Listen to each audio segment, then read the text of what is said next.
খুলনায় বিশ্ব পানি দিবস পালন। বিশ্ব পানি দিবস 2025 উপলক্ষে গত শনিবার বাংলাদেশ পানি উন্নয়ন বোর্ড খুলনার আয়োজনে জেলা প্রশাসকের কার্যালয় চত্বরে বেলুন ও ফেস্টুন উড়িয়ে বর্ণাঢ্য র্যালি উদ্বোধন করেন খুলনা জেলা প্রশাসক মোহাম্মদ সাইফুল ইসলাম।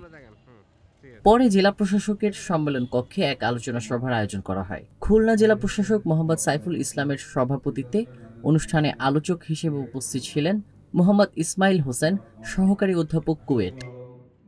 স্বাগত বক্তব্য রাখেন মোহাম্মদ আশরাফুল আলম, নির্বাহী প্রকৌশলী, খুলনা পৌর বিভাগ 2, বাপাউব, খুলনা। আব্দুর রহমান তাজকিয়া, নির্বাহী প্রকৌশলী, খুলনা পৌর বিভাগ 1। এ সময় অনুষ্ঠানে আরও উপস্থিত ছিলেন বিভিন্ন সরকারি দপ্তরের কর্মকর্তা কর্মচারী এবং প্রিন্ট ও ইলেকট্রনিক্স মিডিয়ার সাংবাদিকবৃন্দ। খুলনা প্রতিনিধি মিজানুল ইসলামের পাঠানো তথ্য ও ছবিতে ডেস্ক রিপোর্ট।